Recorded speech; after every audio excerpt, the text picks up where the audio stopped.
Scuba? About the puking. Oh, what are they saying? You just don't puke in your breathing apparatus. Is Dante But what if you have Scorpio. to? What if you get kicked in the nuts underwater and then you puke? I mean, This is quite the situation. Yeah, I mean, like at some point, someone has puked underwater. It's not like it's never gonna so happen. you're saying there's a reverse mermaid down there that kicks you in the balls. She doesn't, you she start doesn't need puking. to, but she's going by with that big flapper of hers. That's big not tail. a reverse mermaid. That's just a And then mermaid. she goes boom, boom, boom, boom, boom. What the hell is Ride a the reverse bus. mermaid? Reverse mermaid would be the fish top and the human legs. What's up, everybody? Welcome to the Game Over Greggy Show. I'm one of your hosts, Greg Miller, alongside the producer / seducer, Nick Scarpino. For some reason in my head, I thought tail and then legs on the other side. I didn't think. I was like, how did she eat? It's like all the wrong ends of cat dogs just together shoved up doing that. Over here, the man with a bunch of new t-shirts, Colin Moriarty. Oh God! It's too late. I did it. I touched you. It's good to be here. How you doing? I'm okay. Good. And right there, the pure one, Tim Gettys. That's the most. Do you think somewhere out there was the opposite cat dog? That it was just the legs of the asses? cat and the dog? Just somewhere, just chilling? Was that like a Nickelodeon show that didn't make I the mean, cut? I like to imagine in the world we're talking about right here is that what happened really is that cat and dog from it were twins. And so, yeah, the baby, what do they call things that have babies? Muppets. The storks? The mother. The mother gives birth to cat dog, and then at the same time she gives birth to the other twin, Yeah. and it's just the asshole. Yeah. And this comes out, it's dead. It's not sentient at all. It's what Damn. should have been attached to cat dog, but somehow it went weird in there. Yeah. You know what I mean? Day with a wolf and No. a purr. Do not know Baby what was you mean. born. And caused So a little story. they were inside the same uterus, cat and dog. And then Nick, if I'm lying, I'm dying. Yeah. At some point, Yeah. their genes morphed, and Splice, they got both the two top halves got put together, and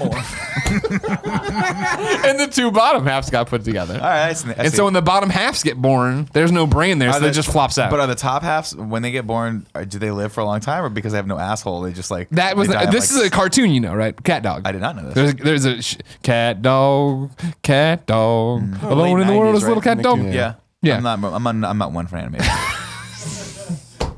But that was the thing, yeah.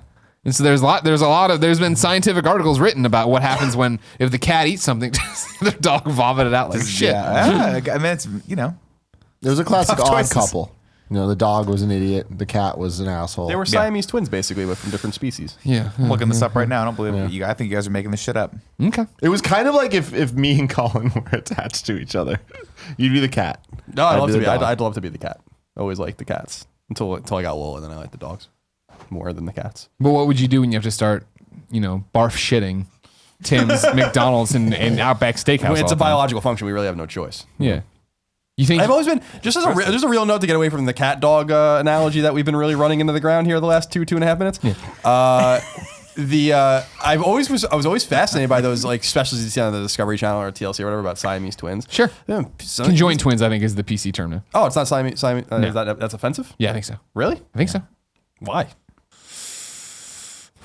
Oh, okay. Well, conjoined twins, whatever. They're attached at the like in some strange places sometimes. Like at these two women attached to the head. They have this like device that was built for them to like support the weight. It's like kind of a strange and interesting. No, thing. it's super fascinating. Yeah. It's super fascinating. If I had to be connected to any of you, though, I knew you were going to take her back to absurdity. Sure, go. Shoot, who are you getting connected to? Now, do you want to? I mean, really, you'd be connected to Kevin. no. Yeah, because first off, it would be a nightmare. But secondly, think of all the sex you'd watch. No, here's the thing. If I were connected to Kevin, my first and only thought would be suicide. But then you might take him out too. Yeah, he that was doesn't one of care. the interesting things. That's the point. That was one of the interesting things about the conjoined twins is that like about if they used to do surgery on them as their children, you could like the mathematical equation in which like if you cut them at this angle at this point, then there's a 90% chance of one will live, but then like a 30% chance the other will live, and like what's the right and I'd be like, do it. bioethical thing to do? Do it. It's very interesting. If I were the nothing. person that was going to live 7% of the time, I'd be like, yeah, absolutely do this. Cut Kevin out of the equation.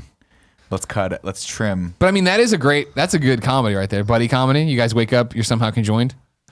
That would be, but it has to go dark eventually because that's a hard lifestyle, right? Like, think of everything you have There's to a show. watch It's called Kevin Cat do. Dog. You'd always have to watch him eat, and even if they put a curtain, Already up, have to do that. You'd have to hear him eat. Good point. Great point. Right?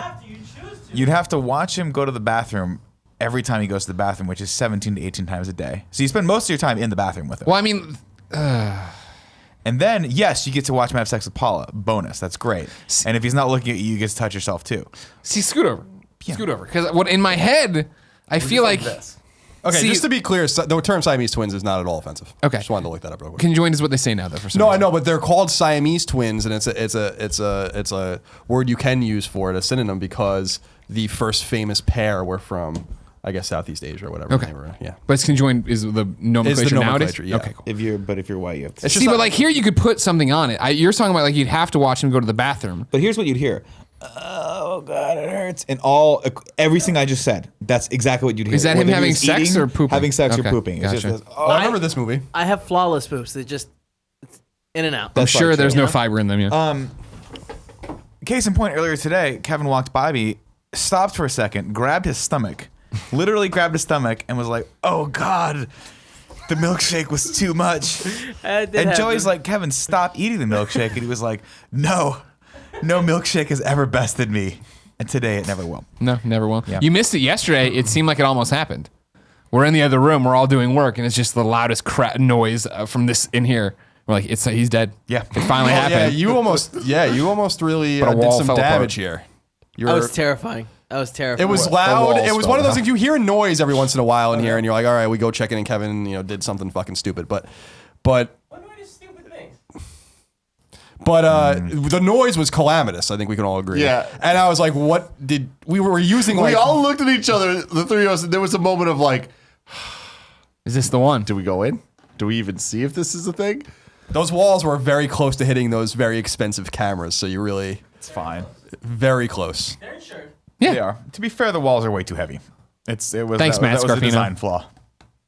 Then we'll have them remade one day. Let me ask you this question real quick Yeah. before I forget. Yeah. These cameras, are these cameras really necessary at this level for what we do? No. Because I was seeing my friend Dave Rubin, who does the Rubin Report, is a pretty big political show on YouTube. I saw they got a new studio and I saw pictures of it, and they have like very modest cameers compared to ours. Yeah, Then I brought up our picture because I'm half stupid with anything technical. No, So then you're full I stupid. brought up yes. So I brought up their image than ours, and I was like, I can't really tell a difference. But a person with an eye. No, one, tell I it. like the soft look of the Canons. I like that it's more of a cinematic look. And B, these cameras actually, I just needed a camera that had a full frame sensor in it so you could get a better depth of field, so it blurred out the background a little bit, so it doesn't moray quite as much. Because if you remember, we did extensive tests with cameras to figure out that the LED wall was going to do that weird.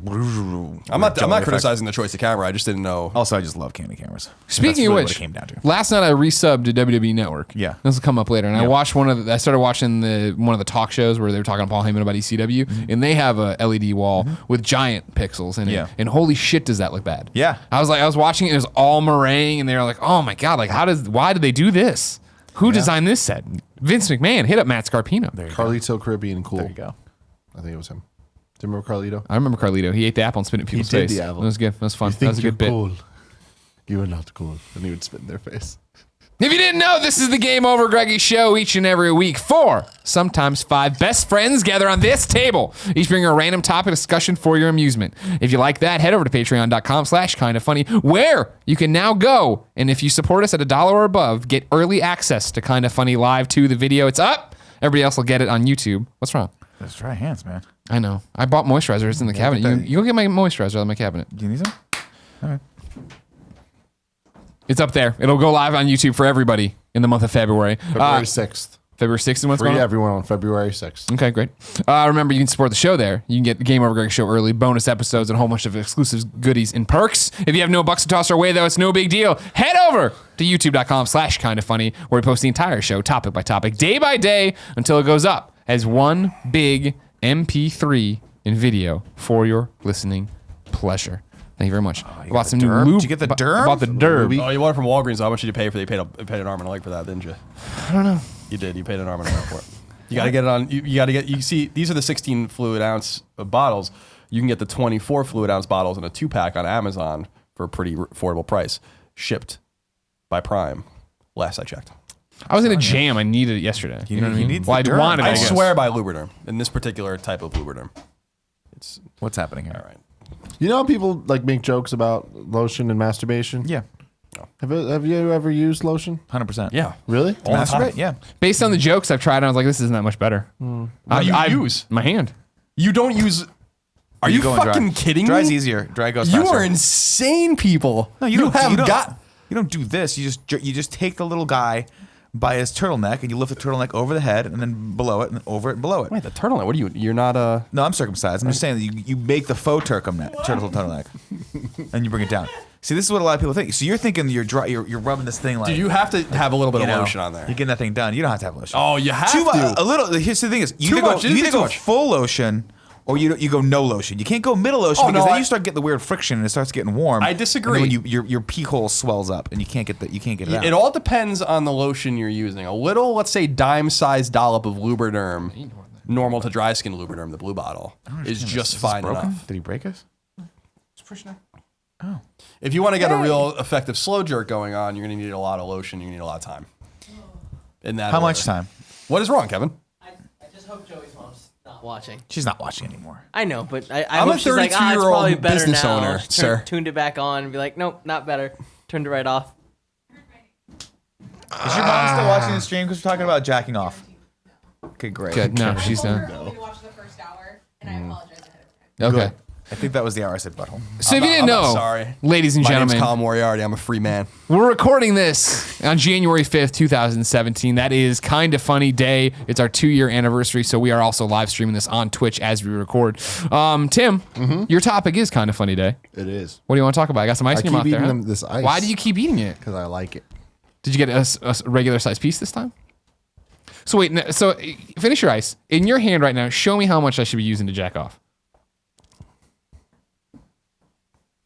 Like that much. And then are you rubbing it into your hand or are you just putting it right into the shaft and going from right there? on the shaft, and you go from there. Because you don't want, the thing is, you don't want the other hand to be lubed up. Just so you can answer your phone or you can watch whatever you're watching on your phone. Answer your phone. You know what I mean? Yeah, what do you got? What's going on, Matt? Just talking to him. Hey, Mom. Yeah, just jacking off. You got some weird Oedipus shit going on with a lot of the mom Just your references. mom, honestly. To be honest with you. There's something about Betty Ann that does it for you. I'm not gonna lie. Sometimes I call Dagan just to see maybe he's with her. I just wanna. Are you with your mom? All right, Probably great. watching What were you this. saying? He's probably What's watching. your topic? You have the floor. This is my topic. My topic is Kind of Funny Day and Yeah. all the announcements that we made. So we currently, right now, we're live on Twitch. Thank you very so much for supporting us for all these years. How much sleep you get this week? Not much. Putting together Kind of Funny Not Live much too. at all. Most work I've ever put into anything in my entire life. From conception to this video being live, like from planning Kind of Funny Live 2 to then editing Kind of Funny Live 2 and getting it all up, hundreds of hours. Sure. Hundreds. And it's crazy. And I think it's worth it, which is the important part, the key part there. You can get it now on patreon.com/kindoffunny or /kindoffunnygames. All supporters can watch it. If you don't want to support with $1, you can wait till February 6th and it'll be live for you. I hope you enjoy it then. But we're doing a whole Twitch stream extravaganza. Earlier this morning, we made a whole bunch of announcements talking about the future of Kind of Funny. So I kind of want to give a little reiteration of all the things we announced. Okay. Start it off. Me. Yeah.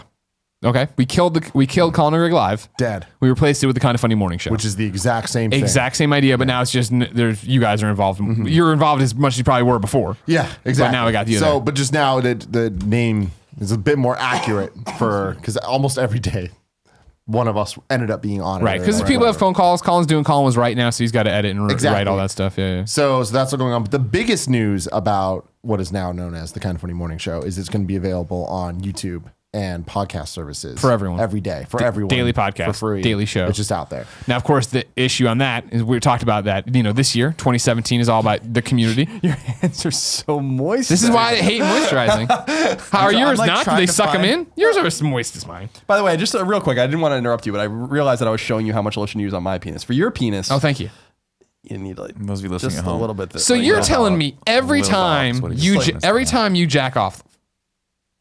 I like how we go to Skycam. Kevin won't use it now. Well, I was in Sky. And remember, notice how we then moved our hands and held it for you, and you're like, ooh, ooh, ooh. Kevin Skycam. So So your hands that- are as moist as mine. This is why I hate moisturizing, because you look and feel like this. You're telling me every time you jack off, you're squishing stuff in your hand there. Typically, yeah. Okay. Typically. Okay. Why are my hands so shiny? It's Lubricant. It's doing its job. Stay away from the Like this shampoo. term. See, I've never understood the need for lotion, whether it's masturbating or just in life. Like, I don't like that. You feel all nasty. I and hate this, but I greasy. hate being dry too. But like, Like, I'm so soft. I get always. crocodile dry. Oh, You are see, really I don't soft. like You that. are really soft. I don't like you touching me when you're all oily. Well, you can just say you don't like me and leave with that. I That's like fine. you. I like you normally. I I'm just don't lubed like up you right now. all I lubed can give a up. hand job right now, and you would be awesome. Prove it. Is that how tight you're going? No wonder you need the lotion. Holy fuck. I want you to squeeze it so tight that it eventually pops Balls. right out of your hand. You Yeah, know, like, that's I'm, like like what you they say. squeeze it a fucking stick of butter. You know? Like one of those. More like a dolphin. You grab a dolphin and butter would give in. And just, If it was very cold. Anyway, back to business. yeah. Kind of Funny morning show Right. will be available on YouTube and podcast services, but this is all a work in progress. What we were talking about is this year's 2017's focus on community. It's all about, communicating better with you guys and talking, being upfront and having you understand what's going on our side. So with our side is putting it on YouTube, no problem.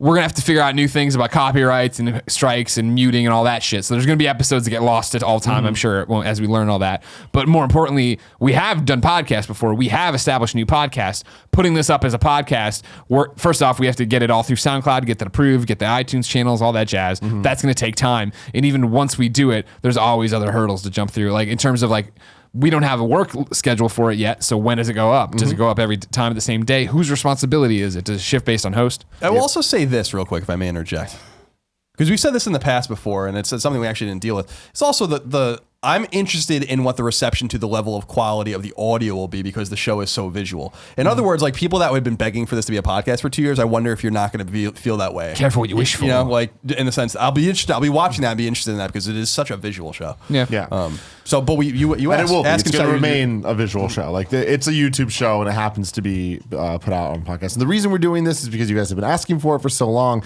But in addition to that, you guys have been complaining about GameOverGreggy show and Gamescast not being topical enough. And there's so many times on both shows, specifically Gamescast, where we're like, oh, as we said on Colin Greg Live, and the amount of people watching Colin Greg Live is so small. So it's Right. like Colin Greg Live has turned into such a premium product for us when we figured out who we are, that I think that now it really kind of is going to become one of the more pillar. flagship titles, because it's a show that goes across both mediums. It'll be on the Kind of Funny channel, but it covers game stuff as well. So it'll be the most topical thing day to day. But I think, we're talking about, 2017, I'm going to say it a bunch, I'm sure, on this topic, that it's community focused. It's being better to you. It's working with you. It's, learning from everything you guys have talked to us about.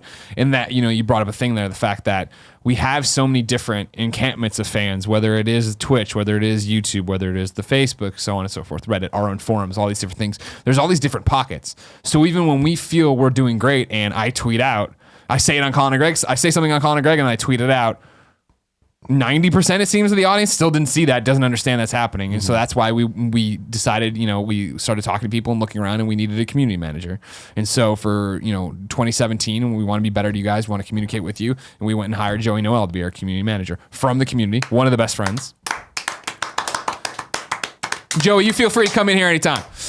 And we didn't tell her to be ready for this. The fact of the matter is that we need someone as a go-between because we're so busy making the content, doing all this stuff. Randomly hearing my name. Yeah, now we got to the point where we talked about you. So come on the GameOverGreggy show. Everybody, this is Joey Noel. She's a community manager. She's the 5th best friend. She's now the 5th best friend. There you go. Hi guys, this is fun. Yeah, you like this? I do. Come on, lean it. You got all this. Here, you can, Perfect. Oh, my mic doesn't move enough. Here, It's why don't fine. you just you can just sit in my chair. There you go. So yeah, we've brought in Joey now to be community manager. The way we've been talking about it, right, is that she's the perfect fit because she's one of you and she knows us. And so when she speaks to you guys, she's speaking for us. She's a Kind of Funny member. And when she speaks to us, she's one of you. So she's talking on behalf of the community. I love how much you love it. That's really good. So hey, welcome to the GameOverGreggy show. Thank you. Thank you so much for working with us on this. Thanks for inviting me. This is really exciting. This community is super great, and I'm really excited to continue to work with everyone and hopefully get some things rolling that some groups want to get rolling. get some community events. Yeah. all You have that lots fun of stuff. plans. I know. We'll talk about Lots that. of We want it plans. because like one of the things with her is that, we're talking about on kindoffunny.com, trying to set up a calendar or a page, an FAQ where you can be talking to people and update them on when Colin and Greg is off the air and why or whatever. Kind of Funny morning show. That's gonna take forever. Kind of Funny morning show is off the air and what's Yeah. going on here and like because it is that thing even with taking these first few days off where we're like, okay, we're not coming back to the 5th.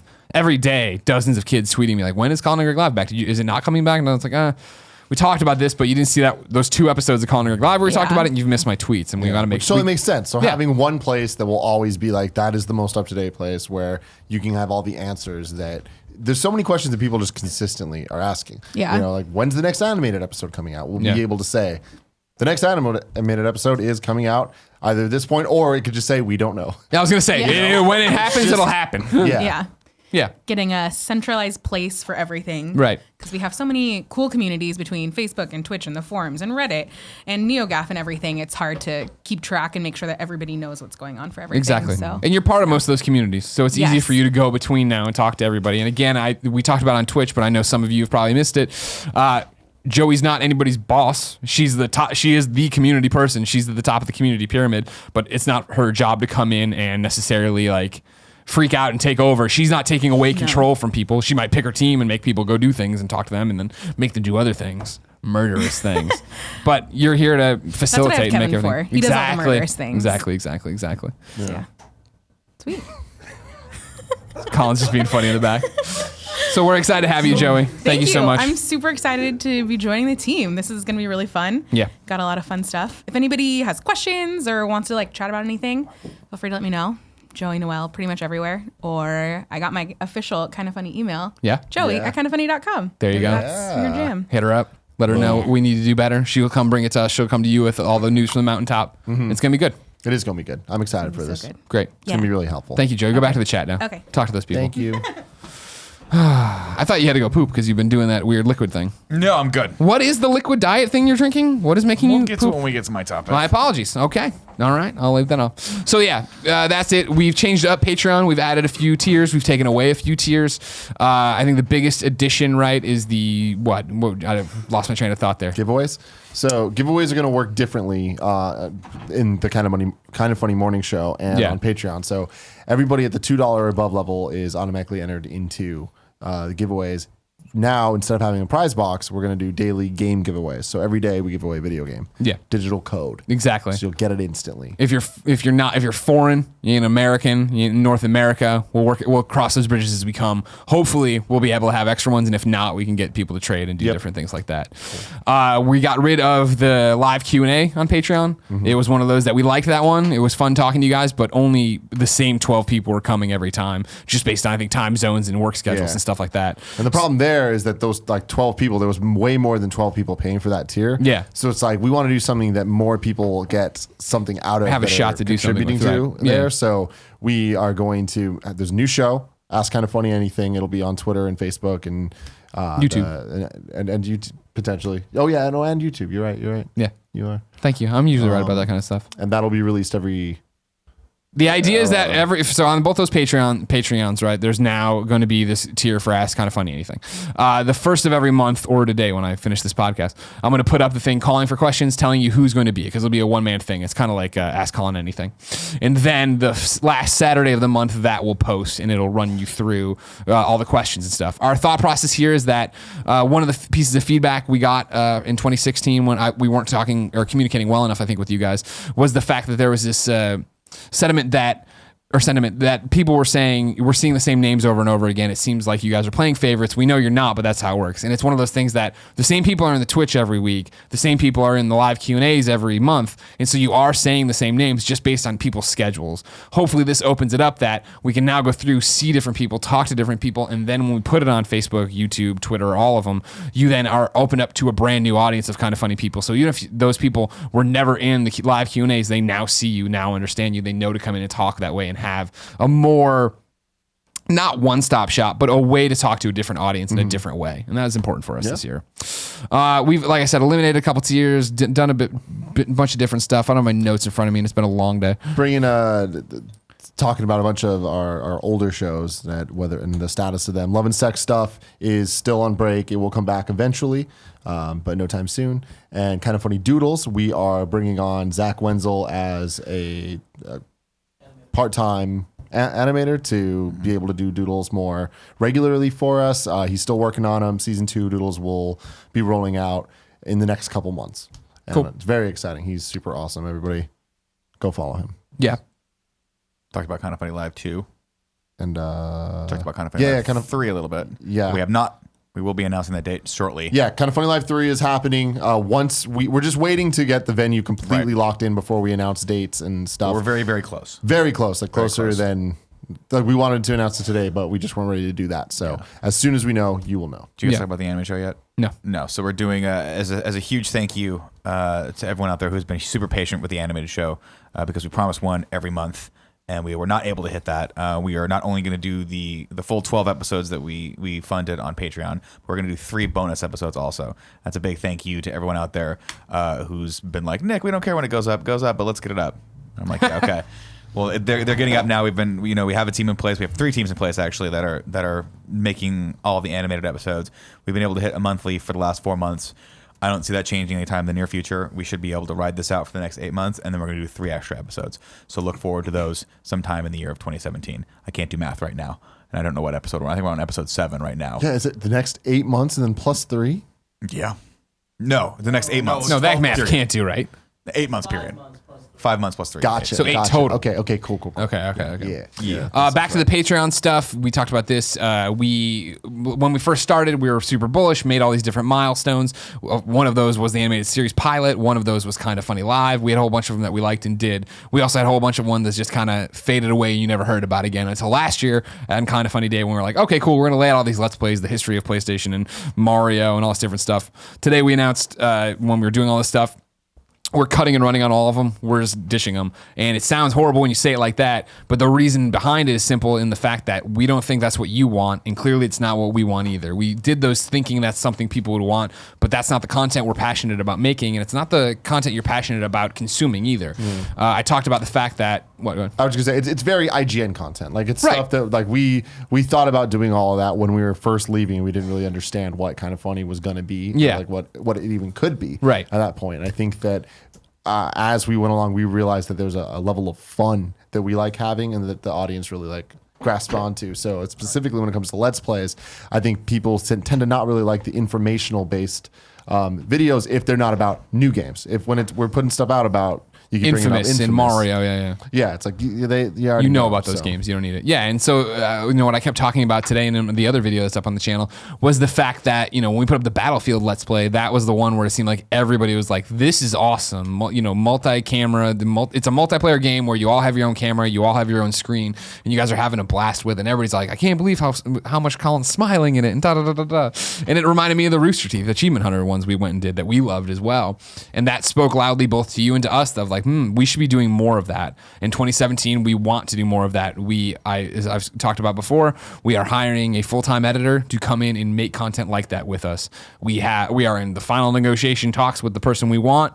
It wasn't sewn up, sadly, by the time this happened. Kind of funny day, but hopefully we'll have that soon. We'll be able to talk to you about it, and then you can look down the road of when that'll happen. We'll still do Let's Plays in the meantime, but we agree with you that we want to march towards that goal, that awesome Let's Play, that Rooster Teeth style. Not even Rooster Teeth style, but Let's Play you see from everybody who does Let's Plays full time that aren't us. Yeah. And speaking of being better about talking to the community, so I'm having a problem here because when it comes to Let's Plays, we want to do more of the fun ones whenever they do happen. But we also still do want to do the more like Greg plays an indie game and like Some guy comes through GDC stuff. Yeah, do that stuff. So the name Kind of Funny Plays doesn't really fit for both of those things. So if you have any ideas about titles for what that series should be called, whether it's the fun Let's Plays or the informational Let's Plays, tweet at me at Tim Gettys.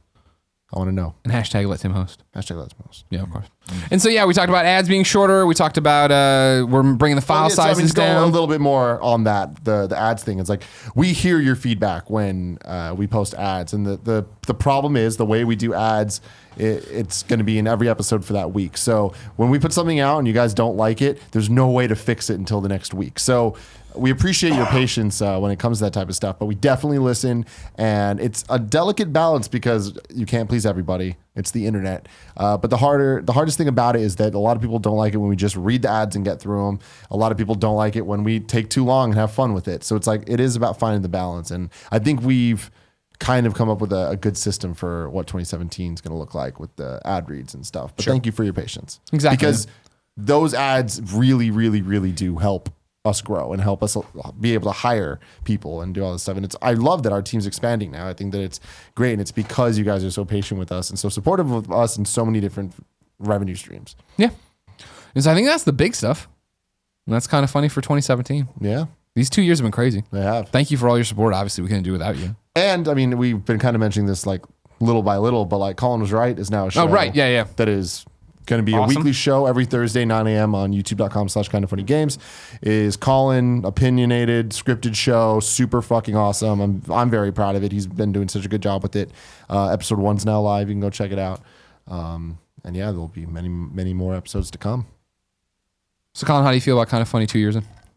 It's great. I mean, it's you asked earlier if time has gone quickly, and I was like, I don't know that it necessarily has yet. When you think back about when we founded the corporation, when we first did GameOverGreggy show and Conversational with Colin, it actually has been an oration. It's been a very long time, actually, of us doing this content. And I like that, I'm proud of what we've built and what we've accomplished. Like, it's hard for me not to remember, even though it's not like the major portion of like what I'm proud of, whatever, but I do remember the naysayers, and I do remember the people saying that we were making a mistake and that we were going to fail and we were going to dive, whether it was on various gaming forums or people being rude on Twitter or whatever. And like, we've persevered and we've grown and we are way bigger than we used to be. And like, we don't measure our success based on YouTube subscribers only, or just the amount of money we make only, or just, but really about the reach and the intimacy of the product itself. And I went out to eat with a buddy of mine yesterday, who's also in the games industry, and he was asking how we were doing, and I was like, the thing that I'm super proud of and that I think is undeniable about Kind of Funny, regardless of what happens to the company in the future or what happens with games media and the way things are covered on the internet, YouTube and all of this, is that we were really extremely pivotal and at the very focal point, ground zero of this movement of going independent and of leaving. We all had, it's not that we only all worked at the biggest video game website in the world, it's that we were all very secure there. None of us were going anywhere. Like, you were the host, and you were very high up on the food chain in video, and you were producing, and I was a senior editor. Like, we were secure. We weren't ridden that way for a while. Yeah, we weren't we were in no way, shape, or form on the bubble. And I was talking to people about it, where I was like, it wasn't at all intuitive that this would work. I remember being really scared, and so I'm super proud to prove the naysayers wrong. But moreover, and more so, I'm super proud to have found literally hundreds of thousands of people around the world that consume our content, that enjoy it and that have supported us, whether it's just, we don't play favorites with Patreon and with the people that just watch our content or whatever. If you don't have money, you don't want to subscribe, or you don't want to support us, or you just watch a video here and there, it's all valuable and it's all important to us. And I'm super honored that we have resonated with a group of people that have found us educational or useful or moreover entertaining. And so all of that kind of stuff comes together, but I can't deny that, I was telling this particular person, I'm like, when the history is written about this particular movement, this Patreon movement, this independent movement, this going from big to small, like Danny O'Dwyer has done, like our friend Jim Sterling did right before us, like all that kind of stuff, we are there. And it's really cool. And so just from the historical aspect of it, I'm really proud of it. And I'm proud of what the 4 of us and the 5 of us, and now the 6 and the 7 of us soon, and all of our freelancers and the people that have contributed to us. I'm super proud of what we've accomplished. And I think it's really great. And I think it shows a different side of the internet, that you don't have to have 5 million subscribers and videos that do millions of views. We are a completely solvent, debt-free, in the black, profitable company. Based on doing what we love. What'd you say? If anyone's looking to buy us. Based on like what we like to do. We make no concessions, and I think that that's fucking awesome. And I hope people are inspired by it, that like it's possible. And it has been, you often talk about the dream and living your dream and stuff like that. And it's been that way for me too. I've been writing about video games professionally since I was 18. And to have now be 32 and to have come this far, and for just how crazy things have become and how meteoric the success and the ups and the downs have been. it's very cool. And so I'm very thankful and privileged to be in this position amongst not only you guys, but also amongst a really great and positive audience. And I think we put out good content. I think all the content can be better. I think it can always be better. Sure. But we do the very best we can. And like I say, we leave it all out on the field. And I think it's really cool. It's a huge it's a huge benefit to us that we're able to do what we want to do. And I think it's also beneficial to the hundreds of thousands of people that enjoy the content. And like we saw in our little thank you video that people have put together for us, which I thought was really nice. Yeah. That it touches people and it gets people through work days and it gets through people through difficult times and down times, the death of a family member, the breaking up of a significant other, whatever. It's, you can go on and on about what it's meant. So I think the last 2 years have been great. I'm excited about this year. And like Tim said, like we are growing. And that's what's really cool too. And so we'll continue to prove the naysayers wrong, but more importantly, we will continue to support, all of you out there with the best content that we can make. And that's the thing, I mean, to piggyback off what you're saying, because you're saying it all perfectly, is the fact that, and I wrote this in the letters on Patreon, and we update those, once a year and all this different stuff, and just talking to people of like, what I love about Kind of Funny and what we've built here is that we've built this with you. That's the we I talk about. And the fact that it's a success story for all of us. The fact that this is still here and that it is so successful and that the Konami is going to give us the Metal Gear exclusive, or the fact that we just did Kind of Funny Live and sold it out, or that, we're going, it's a big deal to go to RTX Sydney. Like there's so many different things, but anytime you see, if it's me winning an award or Colin launching a new show or Nick making a very, very off-color joke, you know what I mean? Anything we do, you share that victory because this is still the ground floor and it's what you're talking about. We don't need 3 million people. And I know this in 2016, there was this, we weren't communicating well with the group because we were so overworked and so much was happening. And I know that there was a fear that we were getting too big. And I think it wasn't that we were getting too big. I think it was just that we had built the business, but we hadn't built the tools to talk to everybody effectively. And that's what Joey is. Right? Yeah. And that's what's so exciting about this whole thing is to me. Jesus Christ, my brain just stopped.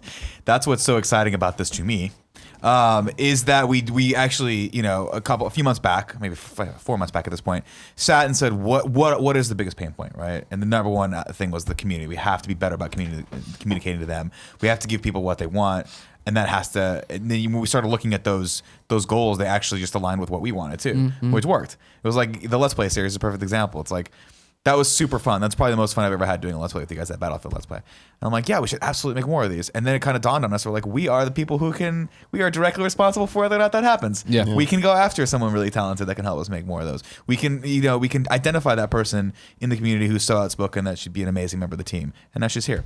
And that's awesome. It's kind of daunting though, because what it really means is that we have a tremendous amount of responsibility and power. I love that though. I mean, to me, I think that's the most important part of this whole thing. Like, Kind of Funny Live 1 was the best night of my life until Kind of Funny Live 2, which is now by far the best night of my life. And I'm assuming Kind of Funny Live 3 will just be even better. And I think that it's cool because Kind of Funny Live to me represents the dream. Like it literally is the thing where I'm like, I get to do whatever I want to do for people that just want that. They just trust that we're going to do something that is a total love letter to them. And spending the last 2 weeks editing it was so much work and it was so hard, but every single second felt rewarding to me because I'm seeing like all these people in the crowd. I'm like, man, I recognize so many of these faces from Twitter or from meeting them at conventions or from Patreon or from any of the many, many, many places. And it's awesome because even watching it, like we're sitting on stage talking about the people, like pointing people out, bringing people on stage by name, like random people. And it's like, it's just super celebratory and it's awesome that that's the content, we put on this freaking ridiculous rock show about these motherfuckers, right? Yeah. It's like, it's so weird. It's like we now sit in front of an LED video wall that we first got the idea for because we had it at Kind of Funny Live where we were just like, how big and obnoxious can we be? And it's funny because everyone's in on the joke, and everyone just wants it to be just bigger and bigger and bigger. And as I'm editing this, I'm like, why does this look like an HBO Beyonce concert special? Like, this is so ridiculously unnecessary. But it's like, as I sat there on the 86th hour of editing at 4 a.m, there wasn't a moment where I was like, I don't want to be doing this. It was always like, I love doing this and I owe the people this, and it's like the people in that room, the people that weren't able to be in that room, like all of them, I hope that they feel the same overwhelming feeling of pride and ownership over all of the successes we have. But I think that Kind of Funny Live 2, as it stands, is, I think, the perfect pinnacle example of what Kind of Funny is as a community. 100%. I mean, and that's something, you know, that you see in the video there briefly, but you're talking about it where I think people do understand, the best friends do understand that our successes are their successes. Of when watching Kind of Funny Live 2 today, you know, skipping around, obviously I didn't have 3 hours to sit there and watch the entire thing yet, but I jumped to when we revealed the studio.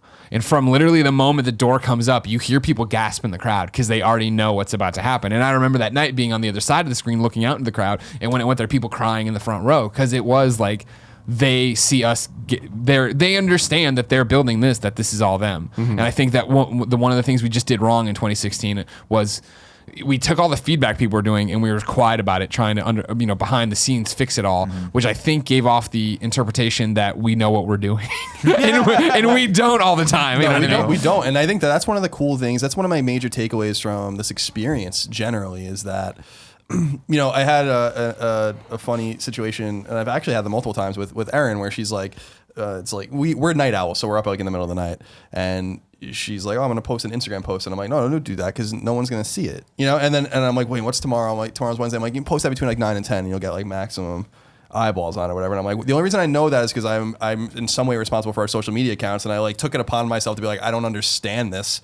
And like what the cadence, so I only post like 2 or 3 times a day on Kind of Funny vids, if that, because like all these things that I learned that I would have never even cared about or known to know, and then I can pass off in some cursory way to other people. But the bigger thing is that, you know, Nick probably never thought that he would know how to really administrate a business, you know, and Tim probably never thought that he would know how to facilitate big deals that we get from publishers. And you know, Greg probably didn't know that he was really going to be an executive and be the face of the company and all of those kinds of things. He's already a PR machine with you know, the way I was when we were journalists and stuff, so we know how to do all that. And I would have never thought until recent months that I knew I could edit a good video or do all those kinds of things. And so it facilitated this particular project, like I think any small business starting in a garage or wherever it might be, or in a basement or in a extra bedroom, like you undertake the things that must be undertaken, and you learn things that you need to know, but you are also able to execute on things that you never knew that you were going to be able to do to begin with. And so I've kind of been interested in that as well, because there's a huge part of me that Colin was right is so important to me, because it's a way for me to reconnect with my writing. But there's a whole component to it, the editing, that I didn't know that I would like. And I do.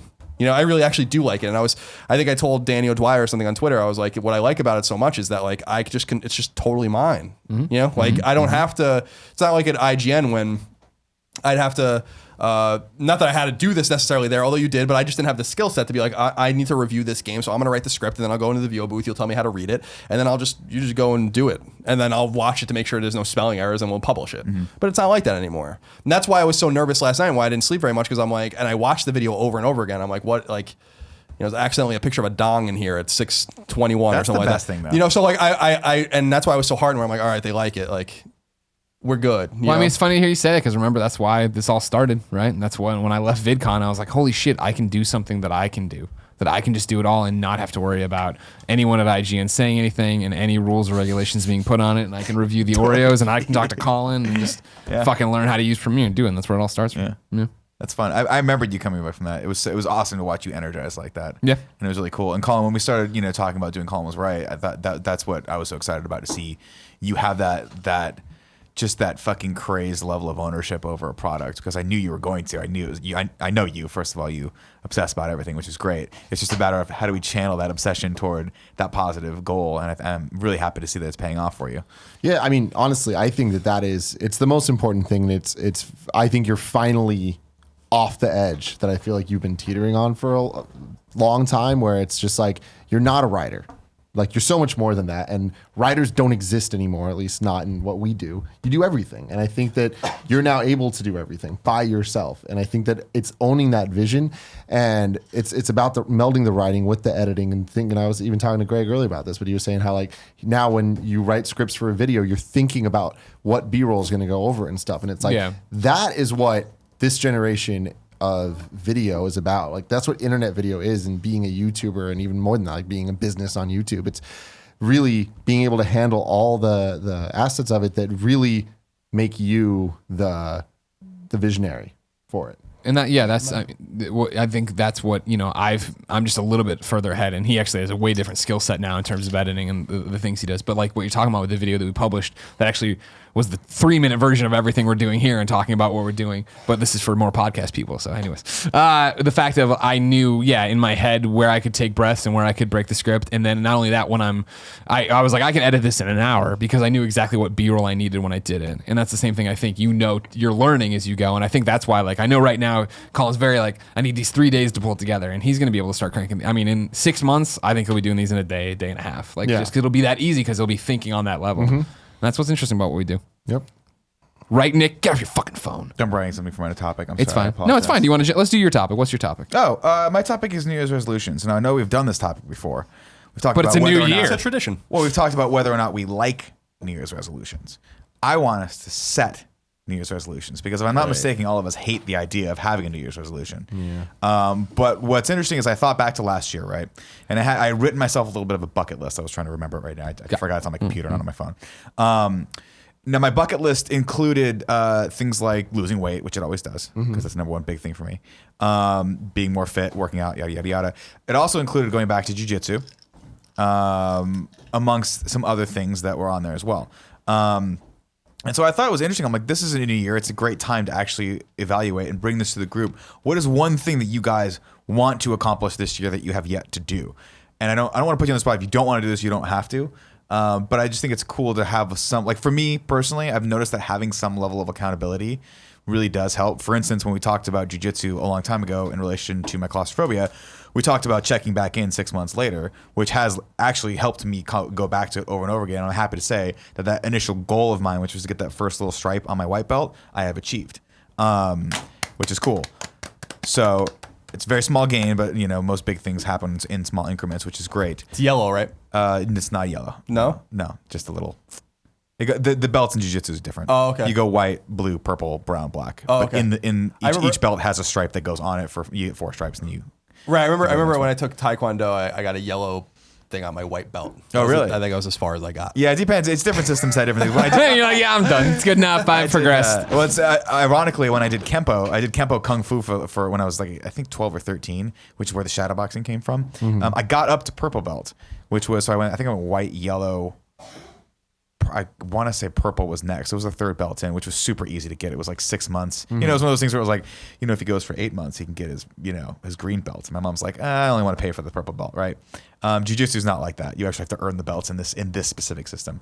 So purple belt's really fucking hard to get. And like, if you're a purple belt, you've put at least 3 years probably into that. And you look dope. And he looks dope as shit. So that's ultimately my next goal is obviously to keep progressing in jiu-jitsu and try to get my blue belt, which hopefully if I go consistently this year will happen by the end of the year. But I wanted to ask you guys before I continue with my resolutions, what if you guys have anything like that you're like, I've always wanted to do this, but I've never really had a reason to want to do it. Now is the time to talk to the audience and hold yourself accountable for it. No, I don't know why I'm looking at you. I locked eyes with those baby blues. I couldn't get away from them for a second. That's what happens. I can talk to you guys about some of the things that were on my list last year that I didn't achieve. If you want, I mean, I have one. I mean, Give it to me. Announce it is that I'm going to write my book, and it's one of those things where I write a lot for fun outside of what we do. Used to write a lot of nonfiction. That was what I was very well known for at IGN was big long form pieces. But I have a very acute passion for fiction and I love Ray Bradbury and like a lot of kind of more retro sci-fi stuff, and I love a lot of dystopian things, and I love my Tom Clancy techno thrillers and all that kind of stuff, and then some classics, your Dickens and all that. R.L. Stein. R.L. Stein, a big R.L. Stein fan. I actually read like the first 10 Goosebumps books when I was a kid. I think I was actually a little too old for them. I was probably like 12 or 13. I'll be honest, I really liked the movie.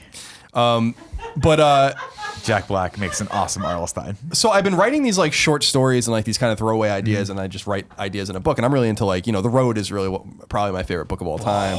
And Jesus, that says a lot about you. I mean, I love Cormac McCarthy's an amazing writer, and I really enjoy that book. And then I like some other the historical fiction stuff, the Gore Vidal kind of shit. Like so, like there's a lot of different things, but it's very political centered, and I like the like kind of dystopian and political and kind of like when we talk about The Walking Dead, I'm like I don't give a fuck about these zombies. I want to know what happened. Like where's the government and why did this happen? Like that's interesting stuff to me. So in writing all of these little stories, like I wrote one story about a guy who's coming out of maybe I'll share it with you guys one day, but I wrote this short story about a guy who was in a fallout shelter, and he comes out after 3 months to find that nothing had happened, but everyone's gone. And I couldn't figure out how to, I was like, this is just a very short Ray Bradbury-esque story because it's like a Twilight Zone episode. There's no like beginning, middle, end. But then I stumbled upon this idea that I was like a full-fledged, like what in my mind I see as a trilogy. And I think the idea, and I'm not going to share with anyone right now, but I think the idea is fucking awesome. Like I really do. I'm super proud of the actual idea. And then I started writing a little bit. And then when I was in Mexico, I really started fleshing it out. Just sitting on the balcony and typing away and writing and like in a notebook or whatever. And then I'm like, I look back and I'm like, and just, there's not too much written compared to what's going to be written, but the ideas and the characters and all these kinds of things and the focal point and the juxtapositions of the fiction and how I think it turns a lot of things on its head, I think I'm really proud of. And one of the things I always wanted to do is write a book. And I've had those opportunities in the past to do that, whether independently or with a publisher. And I've just not been able to execute on those mostly because of time. And so I'm going to write my book my way. And I hope to have something to show to people close to me in the middle of the year, not the full thing, but maybe a couple chapters or whatever that I'm comfortable showing or whatever. And I really want to pursue that this year because I think that as the years pass and the years go on, I can keep being like, well, I wish that I could do this. But the fact is that I actually can. I'm not great at a lot of things, but I'm a talented writer. And I know that, and I'm proud of that. And I worked really hard at that my whole life, and I should use it. It's not too important anymore to what we do now, but there's a piece of me to it. Like there's a piece of me there that I'm like, this is important. And maybe it won't do well, maybe it won't pay off. I don't care, but like I want to do it. And I actually think the idea is great enough where I think it could be big. And so that's my goal this year. I'm not going to set these last year I think I talked about being happy or having a better disposition about the things going on around me. And I think I've managed to succeed that largely. I think 2016, a lot of people have been talking about 2016 as being this really negative thing for them. And I look back and I'm like, it wasn't really that bad for me at all. Actually, it was extremely positive in a lot of ways. And so this year I want to focus that down and just be like, this is the thing I want to do in my spare time when I have a moment to sit with my laptop or sit with a notebook and just figure this out and get there and then get the 50 and 100 and 200 and 300 pages down. Yeah. And I know great people in that write. I know people at publishers that I could certainly work with, but I also know great writers. One of the great people that's encouraging me is Blake Harris, who's a friend of ours who wrote Console Wars and is writing a book about VR right now that comes out next year that I actually got to read a little bit of, and it's awesome. And he's been really encouraging, texting me being like, the world needs you to write. There's a little bit something missing without you writing, like just encouraging me and pushing me. And I'm like, you're fucking right. And I appreciate that, especially from someone like him, who's like a best-selling author, So it's been very inspiring for me, and I hope to do that this year. So that's my goal. Very cool. Greg, Tim, any goals? And again, you don't have to have them. I feel like I just don't have. I don't like the New Year's resolution thing, just because I don't like the idea of like, at this time because of this I'm going to do stuff. I'm more of like I always just have the goals going. Of course. And I just feel like whenever I do add the things, it's less goals and more dreams. It's like New Year's dream resolutions of just like, I want to make like more fun comedy videos, and I want to make rap videos, and I want to do all that stuff. It's like, that's not going to happen until I just do it. And it's like, I don't feel like I'm in a position to do that yet. So It's like, that's the type of stuff that I don't really want to talk about. But I do think that my goal is to just continue to keep going in the direction I'm going. And because I think it's working. And I think that what we're doing and building is just becoming more and more rewarding and allowing me to feel like every day that I get to say my job is to do what I want to do, I like that. And I just feel like it's going to allow me to eventually get to a point that I'm truly doing the things that I like dream to do, but I don't think I'm there yet. And I think that my goal is to kind of get a lot farther towards that.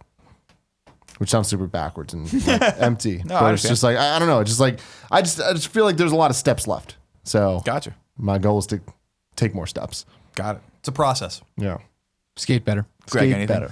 I mean, I guess try to stay in the mindset I'm in now. I feel like, towards the end of the year there, we were getting punched around a bit, and it was rough, and it was and it was like weighing down on me, you know what I mean? And like, I'm always a guy to take all of this too seriously in terms of like, feeling like I'm letting one of us down, not living up to what I need to be doing, that kind of thing. You know what I mean? But then like today, when you're coming off of 2 weeks of vacation and today's an awesome day, and you like, Kind of Funny Live 2, the video is like, don't take this the wrong way, something that I could have really used when we were getting the shit kicked out of us at the end of the year, right? Even whether it's people being mean on the internet or us getting in an argument about something or whatever, where you watch that and you're like, holy fucking shit. Like, I forgot how special this day was and how awesome this night was and what this is, what we really are as a community and what kind. And like, so today has been that thing, like we were talking in the kitchen, right? Of just like, whatever. If it's broken, it's broken. And like, yeah, the Patreon tiers, I would have loved to have that. If there, like when we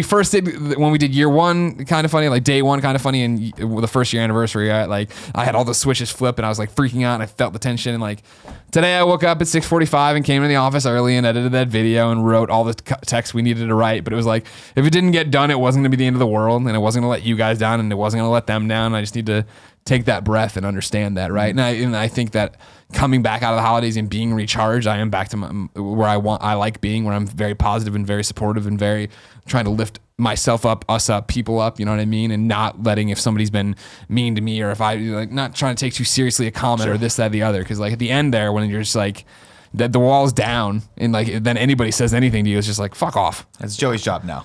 Exactly. I don't even mean just the community. I mean, I'm talking about anyone, whether it's us, whether it's like my family, when it's anything. You're just like, fuck off. Everybody fuck off right now. Yeah, I hear you. I feel you. I feel like the end of the year was hard in some ways, and I certainly let it get to me too. But I think the vacation provided a little bit of context and a little bit of peace.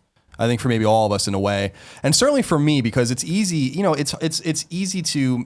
PSX was actually a really great wake up call for me in the sense that I was getting a little bit morose with, like the internet can turn on you in a moment for no reason, and then it becomes and I use that term very lightly, the internet, because I'll talk about that in a second, but. And it becomes like a self-fulfilling narrative, right? And you're like, well, wow, everyone hates everything I do now and everything I say, and then you're like, no, it's like the same 15 people on NeoGAF. It really isn't like anyone. It's the same, literally the same 15 people just bitching about everything that's happening. It's not everybody. You have hundreds of thousands of people that like you. When I went to PSX, it was like meeting hundreds of people that were so happy to be there and so honored to meet us. It reminds me of when I was at GameStop Expo and that girl just started crying. Yeah. She like, and I was, she was able to meet us and we signed her Vita and stuff. And I'm like, I don't need this kind of self-congratulatory shit to make me feel good. I just need this context every once in a while that a reminder, exactly, that we touch lives and that the same people whining and bitching about everything you do over and over again, they are just a small group of people. It doesn't matter. You know, like people have valid criticisms. That's why I put up the pilot episodes and Tim and I were talking about it. He's like, I remember Tim was like, just remember that people are being more negative than usual because you asked them to be. And I'm like, I know. And that's why I was taking it in, because I wanted to see. And each episode was edited as a reflection of the things people were saying, to the point where we got the episode out today and everyone's like, this is much better than the pilots. And I'm like, well, I know, because I've actually been listening to you, because it's constructive. But the non-constructive, mean-spirited kind of like just made up bullshit, Yeah. Like, how many times are people going to tell me that like I didn't play any games or I play games for an hour? I'm like, I played 70 games last year. Like that's just 70 hours. That's only 70 hours of 70 games. But it reminds me, and I've said it before, about what my father said to me when I was younger that really mattered to me. Where he's like, the truth is like is real. It's an objective fact, and if you know that it's true, then that's all that matters. Like people can spin their wheels. Exactly, people can spin their wheels all they want, and so that particular end of the year context that I got from PSX, that we got late summer, early autumn with GameStop Expo, that we get with the positivity flooded or PAX, we get the flooded towards us with the positive tweets and a lot of the positive YouTube comments. It's hard to look past a thread on a forum that's beating you up until you realize literally it's just the same 10 people just patting themselves on the back, and you have 1,000 thumbs up to 50 thumbs down on a video, and a lot of people don't say anything and they just watch and they drive by, like we do with so much content. We preach so much about the vocal minority, but it's so hard to block it out. It is very difficult to block it out, and it gets you down, especially when you work and try so hard. And so I really needed that, and I understand what you're saying, because I think we all felt that way towards the end of the year when things started to really kind of, I don't want to say the wheels were starting to fall off, but it felt like that sometimes, where I'm like, what the fuck's happening? We were just afraid. Yeah. It felt like we were unraveling to an extent of just like, you couldn't get away from it. You know what I mean? And I think it was turning us against each other in a lot of ways. Not like truly against each other, but like where we were way more snippy and get the fuck away from me. And right. Blah, blah, blah. And that's the way it goes. But when you go to PSX and there's a line a fucking mile long to meet you, and everyone's like, they're literally honored to meet you. They want you to sign things. They want to hug you. They want to thank you for getting me through this and this. I'm like, fuck the noise, man. Yep. Like, you just need that every once in a while, that like, the people that talk shit they're really just cowards, and they would never say it to your face. And I'm really reminded of that every time I go to these things. I've been doing these things for years and years, and I've met thousands and thousands of positive people. Yeah. No one's ever come up to me and been like, "You're a fucking asshole," you know? Mm-hmm. Because that requires balls in your pants, and you don't have any, and that's why you type things on anonymous forums, you know. Yeah. So like that kind of context is important, and I got it at the end of the year, just in the nick of time, and so I hear you loud. And that's I mean, I think the thing we take for granted is our lives are extraordinary every day, and we just don't think about it because it's normal. And for me, it was when Jen was in town and we had you over, but you at your house. But you know what I mean? You and Aaron and Gio, and it was like cool. And Gio had never seen the old studio, and I parked my bike in there, so I walk it in and out. But to walk in there with him and then have to explain that the table was here. And Kevin was there, like, you know, I was like, holy shit. Like, it's been so long since I thought about what it was like to be shoved in that spare bedroom for a year and a half making content. Just sweating. All of us were always just sweating constantly. Yeah. But I'm sorry, to you, what are your resolutions and what are the ones you failed at? I mean, I always just keep a bunch of stuff that I want to try to accomplish or try to do every year. And you know, last year I think I didn't do 3/4 of them, but the ones that I did do, I'm happy about. This year, I've started off. I'm going deep down the rabbit hole of a ketogenic diet, which I've been on for a very long time, but I don't. It's one of those diets where you're like, you say you're on it, but then you guys see me every once in a while, like you just look like you're eating pizza. You're clearly not on your diet. So this week, I love those days. I actually cheat. I've been reading a great book. I was talking about it earlier on the show. By Tim Ferriss called Tools of the Titans, and it's basically a recap of all the guests he's had on his podcast. A lot of them talk about ketogenic diets, like high-fat, low-carb diets, and there's some great resources in that book. And so I've kind of taken those to heart, studying it, and I for the first time in my life, I'm like, I'm going to make a plan. I ordered the things I thought I needed to order, making meal plans for myself. I've been shopping, buying the meats that I'm supposed to buy, like grass-fed meats, things like that, trying to get off dairy, things like that. So I want to track my progress on in that regard and see if I can't get down, because right now I'm at 190, and I haven't been 190 in a really long time. Now, granted, I've been lifting a lot too, but I feel like I can get down to 175 this year. That's my goal. So I'm going to track that progress in that. And of course, there's like ebbs and flows with that as well. But then on my bucket list as well last year was to make another short film, which I haven't done in forever. Now I'm a little bit more lax on myself on that one because we do get to do so much creative stuff here. Like I do get to do the animated show. I was going to say, at least you launched an animated series. Right, which is great. And that's super fun. That's awesome. But that's always on my list. I have this, I've always wanted to make a horror short for the Halloween season and do something like that. And the guys and I, Tim and I talk about it all the time. We got to do it, man. I want to do that this year. That's on the list. Can Kevin be the villain? Can he be the monster? Kevin's the villain. No, because Kevin has to also be the hero. We can't save him, I want him to be that or the virgin who gets killed right away. Kevin's always the foil, but then he's also the hero. Gotcha. And he could be the virgin. I want to write another screenplay. I haven't finished a screenplay in a while, and I actually want to submit it this time. I've never actually tried to submit a screenplay to a production company or to agents to try to get anything like that. I don't actually care what happens beyond that. I just owe it to myself at this point. I'm 36 years old to try to do that. Now, is this the one you and I keep talking about doing? No, that's ours. Okay. That one okay, we're not going to Okay. I've written 5 screenplays. I have 5 screenplays that are just sitting on my computer right now. Mostly terrible. Are they all porn? Total rubbish. No, they run the gamut of different genres, and most of them are comedy. But I look at those and I'm like, this is silly. I should just punch these up and send them out. Like the one thing that's keeping me from doing it is fear of being rejected. Oh wow, really? And I know I'm going to be rejected, so who cares? But I guess that's the main key in what I'm trying to say is I want to try to get in. My whole goal this year is going to be smashing that thing in me that says you get up to that cliff, don't jump off, right? And I think like that's one of the things I like about you guys is you all have that, right? You guys all have that thing like, I have an idea, I'm gonna go do this idea, right? I'm always the guy that's like, whoa, don't do that idea because here's 10 things that can happen that's bad about that idea, right? But I'm so fucking tired of being that person that I want to be the person that initiates and then activates, if that makes sense. Yeah, no, get out there, go do that stuff. Boom. And then the last thing on my list is doing stand-up comedy. Like I want to do a stand-up set. I've always wanted to do this. That's awesome. Yeah, and so my ultimate goal, start practicing now and then open for Drucker at Kind of Funny Live 3. Love that. That would be fun. Wow. That would be, that what's up? I was just saying, just per your previous point, the comedy sounds good. Remember that you have a great example of doing it already, which is this. Oh, I know. Trust me, I know. So but you remember how many cigarettes I smoked before we did this venture? I can't have that happen every time I have to make a decision this big, right? It has to be just a matter of look, I'm gonna go do this. Doesn't matter what's gonna happen from it, right? It's just fun, and it's fun to practice that. And being around you guys is really inspirational for me because specifically, you guys just have this thing where you're like, we can do anything. Right. And I'm always maybe it's my upbringing. I don't know. Maybe it's conditioning from when I was young and grew up with a strict Italian mother who told you never to do anything. Now that I'm thinking about it, that's probably exactly That's why. where it all stems from. But, I'm very risk averse. I really am. I'm still very risk averse, which is probably why it's so cathartic and so fun for me to come on podcasts and say outrageous shit and try to make people laugh. Because to me, that's me saying, oh, that's awesome. I tried something. It worked. I get that quick response of like, good. The cycle happens faster and faster. And so my question is, how do I, as individually as an artist or as a creative person, make that happen faster with bigger moments and bigger things in my life? So that's what I'm focusing on for 2017 right now. That's great. That's all awesome stuff. It's fun shit. Okay. Yeah. Colin, Yes. do you have a topic? Yes. It's more philosophical and a little heady, and I don't know where it's going to go, and I don't know what you guys think about it, but it was something I was thinking about, and I actually texted you about it over the break. And you actually read my mind, which was even the weirder thing. You knew exactly what I was going to say, and I thought it was very interesting. So I've been to different places in the world, right?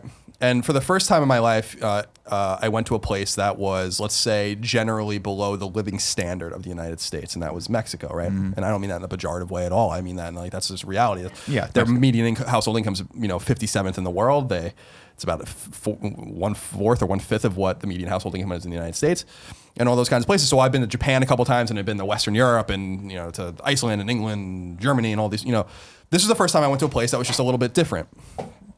And Aaron and I had a fantastic vacation down there. Mexican people are fantastic, beautiful weather, beautiful beaches, beautiful scenery. You were eating them quesadillas, great I saw. food. Yeah. Did you have a burrito down there?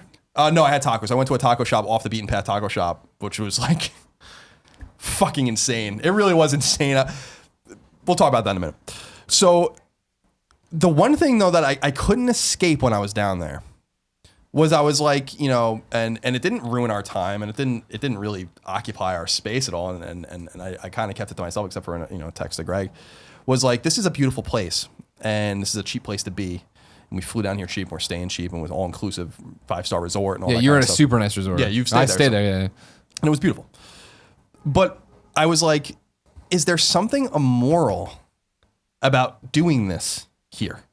And the reason I say that is because we were driving from I was in Baja California. I was driving from Cabo's airport to our resort, and there's complete destitution in that place, the likes of which is unfounded in the United States. Yeah. And I'm not saying it's all like that. There are middle class people there. There are rich people there. There are people driving beautiful cars and all that kind of stuff. But literally on the way to the airport, we drive by a complete fucking shanty town that looks like it's out of the Depression era, right? People literally with walls of plywood with sometimes like what seemed like straw and all these things on their roofs. When I drove through, it reminded me of District 9. You know how they had, where they put all the bugs and they all had like the metal, like they put together their town. I was like, what the fuck's going on? And I was like, it seems wrong in my heart for me to drive through this, go to a walled off palace, basically, where maybe some of these people work, and just pretend that none of this is happening here. And then I spend my US dollars, my pesos. We're getting a great deal on everything. And mile away, as the crow flies, a person is barely able to make ends meet and is living in just complete squalor. And it brought up this feeling in me, and Aaron and I talked a little bit about it, and then I kind of just have mulled over and I talked about it with Greg, because I brought it up to Greg, and Greg finished my sentence where I'm like, there's something wrong about this. And he said something. Poverty. Yeah, and he's like, why? That you're living that you're in a 5-star resort right next to complete impoverishment? And I'm like, yes. Because we don't have anything like that in the United States. Now it's funny you say that, because you and I had this conversation, because you went when I went to Montreal, you went to Mexico, and then I went from Montreal to New Orleans. And New Orleans was actually really similar to me, because I'm downtown, I'm in the French Quarter, I'm drinking, I'm going to fucking amazing cocktail bars with Eric Castro, having amazing fucking seafood, this great goddamn time. And then Jen wanted to go see the alligators and go like out into the bayou and swamp. I'm like, oh, that sounds really cool. Yeah, we'll do Cajun encounters or whatever. And so we got into a bus and they took us there, and it was they drove us out of downtown.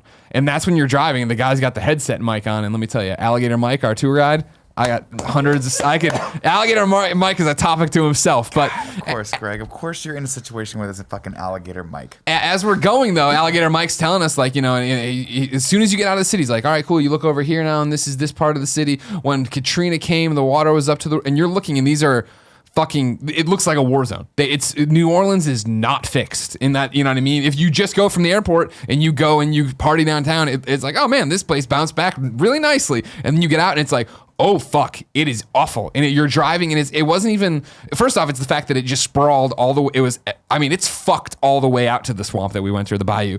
But it's destroyed buildings, it's abandoned buildings, people living in shitty fucking buildings. But it's like that in terms of the housing, and they're all shoved together and collapsing. But then you were getting out and it was, here's an abandoned Toys R Us, and here, and then he's like, and over there's the abandoned Six Flags, and there's just this like ghost fucking playground over there. And you keep going, and there was an emergency medical place that, completely destroyed, windows all smashed. I mean, it was just like, holy shit, like everything's fucked going out still. And it's just like, whoa. Yeah, it's all, again, we talk a lot about context, where I was like, the context is important.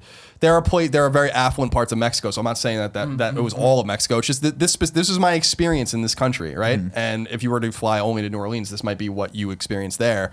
Katrina is a special kind of thing. Like, I think we can all agree. I've been to most of the states in the United States. There's nothing like I've ever seen like going on at parts of Cabo where I was driving through. 100%. So, I'm not saying it was nearly as bad. And like, I'm not saying that there aren't poor people in the United States. There are a lot of poor people in the United States. But remember that the poverty line in the United States, as dictated by the government, is twice as high as the median household income in Mexico. So there's different expectations of living standards. And we talked about like Pew Research's like report that like half of impoverished households in the United States have more than one television and stuff like that. Like, it's all like a person would fucking kill in Bangladesh for a television. So it just brought into my mind where I'm like, is it wrong? And I'm not saying like, and it's a catch-22, because this is what Aaron and I were talking about. I'm like, we don't come here and spend the money, then this place is even worse. Yeah. But isn't it fucked up that we just stay in this place? And we went to the beach and left the resort, but you could just stay in this all-inclusive resort and pretend that beautiful beaches, beautiful, scenery, and then, but it just seemed like off to me, and I couldn't shake that feeling, like that. And something that someone said to me rubbed me really the wrong way on, you know how you get around this thing on golf carts, as you remember, because you were there. It's like built into a mountain, so you're like on golf carts, and they're bringing you around all the different buildings and stuff. And I remember these people were bragging about how they were leaving like $5 and $10 tips, and how that's like so much money to them. And I'm like, you guys sound like fucking assholes. Yeah, that is a lot of money. The peso's in the fucking gutter, and $10 is a lot of money to someone here working at one of these places where their income might be $10,000 or $15,000 a year. But why are you proud of that? Like you should be proud to spend your money, but at the same time, it's like, what you just sound like callous, And so I'm like, but it's hard to fix, because it's like, should we go to these places and infuse capital there? But does it make the situation better? But then if we didn't and pretended that these things didn't exist, then the situation would be worse. But I still couldn't feel bad that like, I couldn't shake this feeling that like, there's a guy working at the towel booth at the pool. Maybe he gets to see all this shit all day, and then he gets into a fucking bus or his car and then goes and lives in one of these places. And to me, I'm just like, I don't know. Like, it didn't ruin the vacation. The vacation was beautiful. We had great encounters everywhere. We had not one bad experience there. Everyone was super friendly and kind, including people outside of the resort, the airport, in the towns, and all that kind of stuff. But it was just this philosophical thing in me that I wanted to bring up to you guys. It's jarring. No, because it was jarring, and maybe it was just a naive thing in me. Having only been to other affluent, in quotes, countries, where I'm like, this is my first time going to a place that's not. Yeah. And it just felt wrong. So I just wanted to bring that up and see what you guys thought about it. No, it's definitely something that I thought about before, right? Because I've traveled to a few countries now. I've been to Mexico, and I've also been to Morocco. Was a big shock for me. It was exactly the same thing as you're describing, right? Which I'm like, who the fuck am I to be coming in here and spending what's a small fortune in this country, and then being taken around by guides, and then like you just at a certain point you think, what must they really think about me, right? And what does that say about me that I'm okay with them thinking about that and still sort of taking advantage of the situation? Because you're taking advantage of a better exchange rate. You're taking advantage of the fact that the American dollar goes farther than a lot of other currencies out there, and you're getting more bang for your buck. Now, I've been to places and asked them those questions, and a lot of people will tell you, they say, no, we prefer tourism because tourism does, bring that extra bit of money into the culture and into these areas, which is good. But I don't know how much of that is necessarily something that they really believe in versus how much, maybe that they're just kind of toting the party line, right? We're saying like, we have to sort of say this because the Four Seasons is making us, or the Hilton's saying, or maybe we just really like our jobs and we're happy to have jobs and whatever, we're happy, and why the fuck are you thinking that you're better than us by coming, and there is that option. Well, but that's that thing too, is there is, maybe it's just in your brain. Maybe these people just really enjoy their jobs and they're like, I'm happy, fuck you. Like, what do you care? And that's part of it. Like, I think that you're bringing up is the fact of going in there and the guilt you feel, or the argument you have, right? I think what it comes down to, for me at least, is that it's just a blessed thing. And I don't mean blessed by God. I just mean, I could have been born to that family and lived in that poverty and gone up then and become the towel boy, but instead I'm the guy there. And I don't know if it is the fact of when you're raised in that, and that is life, and that's what you're used to, and you get to that point. I mean, it's like, I don't look at like when I watch Wolf of Wall Street or whatever stuff, and then the best example, when I see a super successful Wall Street person or banker or politician or whatever, I'm not like, oh, you know what I mean? Like, why do I got to make fucking YouTube videos and you're over there? You know what I mean? Like, that's how it went, and that's the opportunity you had and the passion you had that got you to there and do all these different things. And then it reflects back to the thing that is like, man, by me feeling sympathy for this situation, am I really even a bigger asshole to look at their life and say, man, your life fucking sucks. And the dude's like, I'm married and have children. I'm happy. Fuck you. And I'm like, fuck. Living a life. I got a house. Like, and that really does, like, it's hard. But there are certain situations where you look at them and you're like, no, that's not the case, right? Like, I've been to Thailand, and like going to like Koh Samui, and you fly into this amazingly cool little quaint airport, and then you drive through fucking like hell, or like really, really, really depressed shanty towns to get to a beautiful villa built on the hillside. You can't help but feel like you're taking advantage of something. Sure. Right? You just are. Straight up, and that's fuck. Like, this is like, that's the cards that were dealt, right? I just feel like what gets very complicated about it is just like, I feel like this is a very extreme version of it. But I mean, even within San Francisco, you walk down the street and the entire world can change between super gentrified, super like up and coming and like privileged, and you go one block and it's like so many drug addicts. My God. Oh, you went west from the mall. Okay. It's crazy that you mentioned that, because, and this is an interesting thing that I only noticed this year, because this is the first time I've actually stayed in town a lot for the break. When everyone leaves the city, it's a different place, because the only people that are left are either the people that can't afford it or the homeless population. It's fucking crazy. I mean, obviously that's hyperbole, but when you drive down the streets and you don't see the normal people that are normally out, you get a real sense for how many people are actually homeless in this city, and it's fucking staggering. It's crazy. So I think that to answer your original question is just like, is it wrong to go to the resorts and stuff? I don't think so, just because I think, like, is it wrong to buy a big TV? Is it wrong to buy like appetizers at a restaurant? Like, I feel like there's just like, the answer is those things aren't bad, but I think the other side of it doesn't make it wrong to, or it's the right thing to do is to help people, right? But that doesn't mean that this is the opposite of that.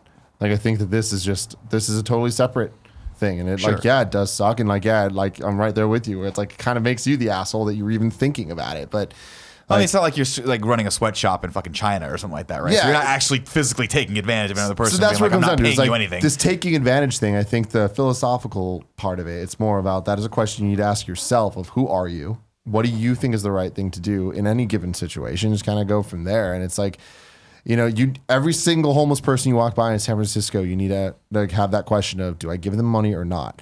And when you reach a point where you're desensitized and your answer is just by default, no, fuck this, it's like, that says something about you. What is it that says? I don't know, but that's up to you. Since you're a San Franciscan. But that's up to you to decide of like, what's right and wrong at that point, Like, you're about to go buy chicken wings that you don't need. Well, let's not get ahead of ourselves. I need to eat something. You're already eating a meal, but you're also getting chicken wings. Oh, the appetizer part of it. Yeah, it's like, it's that type of stuff, or it's just like, that's on you, and that's the hand you were dealt and what you worked for and all that stuff, but not everyone else gets those opportunities. And it's like, unfortunately, that's life. And there's no solution. If there was a solution, everyone would be the exact same person doing the exact same things. And then we're not humans. We're not people. Yeah, my thing is, I mean, like, I look at people in the service industry, specifically in hotel. I've never worked in the hotel industry, but I did serve food for a very long time throughout college and then a little bit after college. Did you ever spit in it? No, I never spit job. in it, but I did. I did everything else to it. I'm just joking. No, I was just I have some ridiculous food stories from when I was a server. But Please save that as a topic. yeah. I'm putting that down as a future topic. Oh, sure, go for it. Yeah, we should do that. We should share those stories from those first jobs because I was a lousy waiter. I just was fucking terrible. I hated it. I hated every second of it. We'll save it for the topic. But my big thing is when I see people that like, and I'm even weird about that at restaurants now, even in the United States, where I'm like, this kind of makes me uncomfortable, where I'm at a place that someone's waiting on me hand and feet. Now, at most nice restaurants, people like, you're a server there, you like being a server, that's your job, you make a lot of money probably at it, and your whole point is to do that, provide that service for someone else. Same with the hotel industry, when you stay at a really nice hotel. I honestly believe that people that work for like the Four Seasons as a manager, you get a kick out of providing that amazingly lavish experience for someone, right? 100%. And so I don't fault them for that. And so I'm not in any way, shape, or form saying that like they can't take pride in what they do. I have a weird problem with just on a micro level, someone else like doing something that I could easily do for myself, and like that, and like me paying them for that service. It's very strange to me. It's always been very strange to me.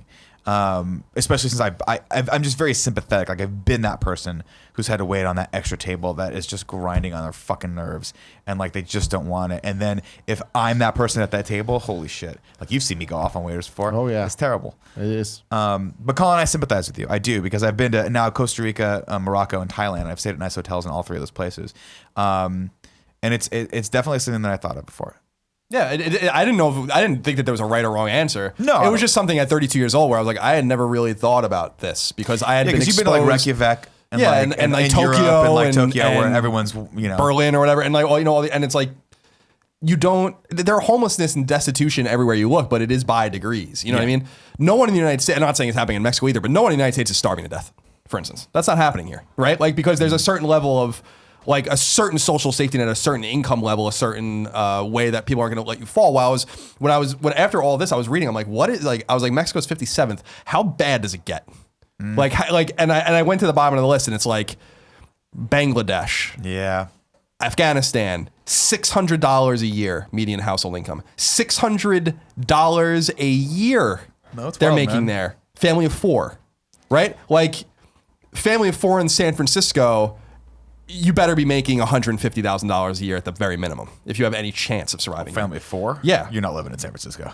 You know, like, but you understand what I'm saying? Like, millionaire. so it's a situation of degrees, and it was just one of those things where I was like, I don't know if this is right or wrong. I don't think that there's a right or wrong answer even. It's just something that I found very thought-provoking. Yeah. And something that I could, as I was staying in this very palatial kind of situation, having a great time, meeting great people with my woman at a pool, getting served great food and drinking beer at a poolside bar, and doing all these things, and then you just look around and you would never know. Yeah.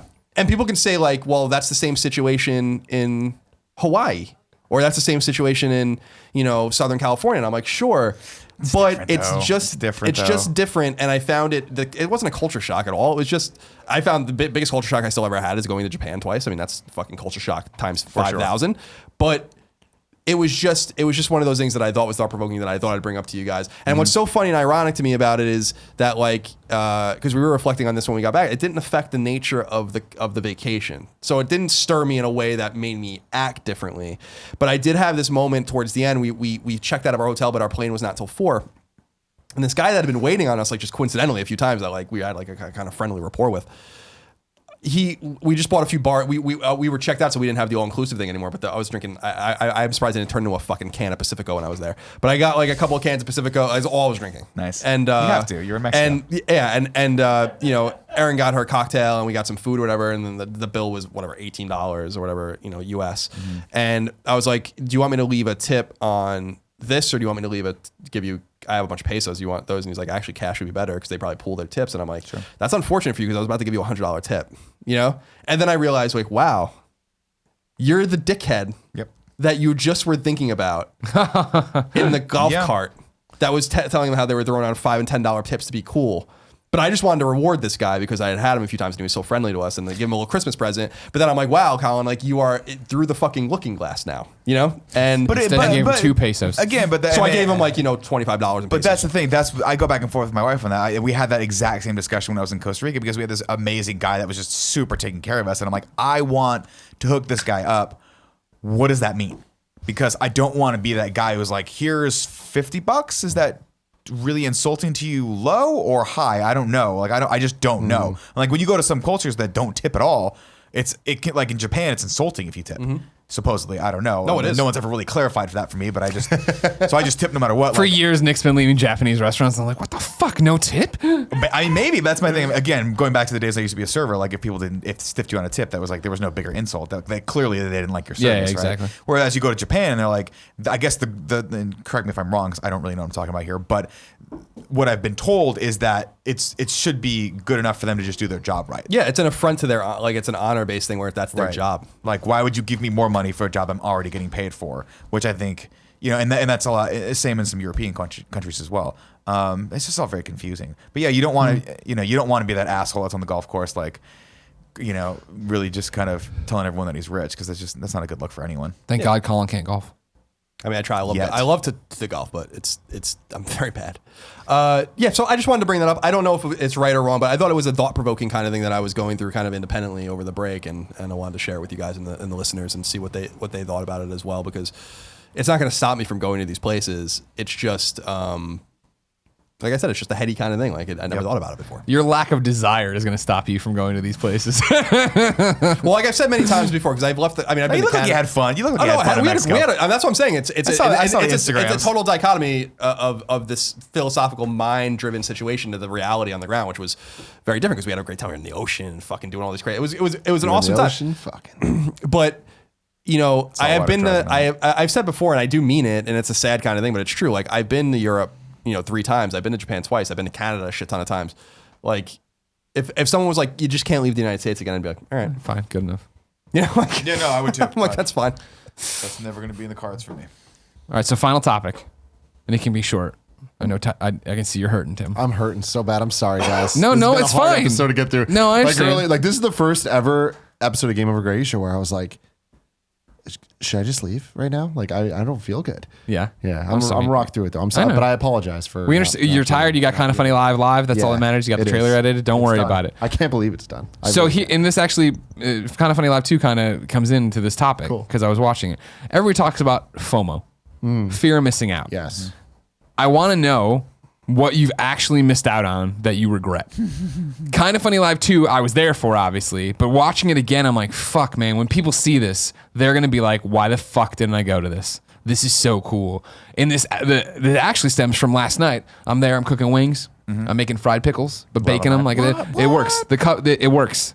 The chicken wing batter thing I do, you know what I mean? Yeah. It works for pickles. On the pickles? Yeah, I'm going to do it for Damn, mozzarella son. sticks for Colin. But I'm doing that. I'm like, I got to put something on TV. I go to Amazon, no good movies I want to watch. Go to Netflix, nothing's speaking to me. And I got too much to catch up on for that. And then I was like, you know what I'll do? I resubscribed to WWE Network, started watching old ECW videos.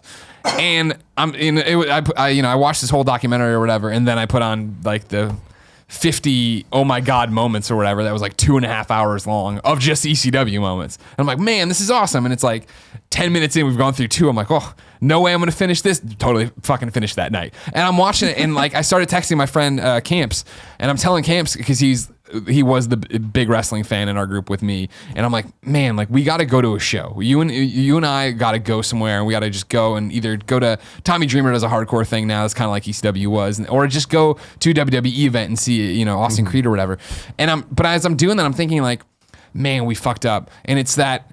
When we were high school kids, we totally should have gone out to Philadelphia to ECW because that's gone. That's over. I'm never going to have another shot to go to ECW in the ECW arena and see that community that I felt a part of being in Chicago, but being in Chicago as an underage guy, you know what I mean? And that's what, back to Kind of Funny Live again, blows me away when you watch Kind of Funny Live 2, when we went to Kind of Funny Live 2 and put it on, of meeting people who, yeah, I talk to you guys all the time at PAXs or PSXs or wherever, where you all band together and you get out and you go to a hotel, and like Me and my friends would have never done that growing up. I never would have done that. And I know that like we're older. So I think that's part of it is that there wasn't the world did not seem It was way bigger. as obtainable. Yeah, it was way bigger when we were kids. Like there would have been no way no that cell phones, no internet. me, Poe, and Camps were going to be like, yeah, let's fucking get on a plane and go to Philadelphia. I mean, that's funny though, because you're right, and I do think that I am of the generation where that became normal and totally became a thing. Like I grew up with the internet, and I've always had internet friends. Yeah. You know, and for me, the thing that the Kind of Funny Live is based on, the Q&5 Mega Show, which is Tone Deaf's thing. There was like 5 of them, I think, and I went to the last 4. So I missed the first one, and I remember seeing all the things online about it, and like just seeing like, and this was like pre-YouTube even, so it was just like random ass tiny little flash videos that you download and watch, and I only saw maybe a collective 10 minutes between 13 different clips of what happened that night, and like I read recap after recap that people wrote, but like I will never be able to know what happened, every single thing. And as I was editing Kind of Funny Live, I was like, man, so many people have posted videos that people have seen over the last 6 months or whatever since it happened. But there's so much shit that they didn't know. Yeah. Like during the press conference, so much random little moments happen where I'm like, fuck, that was awesome. Or like the Dan Reichert and your mom moment. Yeah. Like, I don't think there's footage of that was released yet. So it's just like, it's just cool that there's all these special things. But I remember back then thinking like, man, I'm just this kid from San Francisco. Like, I wish that I could be in New York. I wish that they would do this thing in San Francisco. And I was, the idea of going there would never even cross my mind. And then the next one, they did a show in LA, which was the biggest mistake they ever made. They should have stuck to New York and just kept doing it, because the LA show, no one showed up. But when we showed up, I convinced my friends to drive us down and go. And from that moment on. Is this the one with the spare change where you went and collected everybody's spare change? So I went, and it was just like such an eye-opening experience where I'm like, oh, fuck this. If I can go to LA, I can go to New York. Yeah. I don't care that at that point, when I went to New York, I was 18 and had never been on a plane. And I was like, this is crazy. But I was like, I'm making this fucking happen. And I did. And it was the most valuable experience I've ever had. And I did it every year that they did it, because then I just met this like group, community from the internet that I'm like, oh, fuck, this is totally a thing. And it's cool seeing it with Kind of Funny Live, because everyone that went to Kind of Funny Live 1 went to Kind of Funny Live 2 and convinced other people to go. Yeah. And I think the more people that see this shit, they're like, oh man, like I can do this. And it's for the people that, oh man, I wish they would do Kind of Funny Live in this place or this place or this place. It's like, that's not going to happen. Like, at least not the way that you are expecting. It's I bet Kind of Funny goes on tour and does live shows one day, but it's us doing podcast live, not trying to get Tone Deaf and Mega Ran and Cisco and Mike Drucker and all these people to come out and do it, and us having outfits and crazy things, because there's no way to tech that shit out. It's an event, and it has to be destination based. Like there's something about that I think bands people together, and so it's like it's on ECW and all that shit. It's just like those are moments in time, and like I think there's a lot for me that I'm like, fuck, there's things that happen that I'm like, I wish I was there, but I would never even thought of it at the time. WrestleMania 19, The Rock and Hogan. Yeah. I would love to be there in the crowd for that match. Sure. Like that shit was fucking crazy. Sure. But the biggest thing I regret, because having done the Q&5 shows, like this was a little before that, so I just didn't believe in myself to be able to make it happen.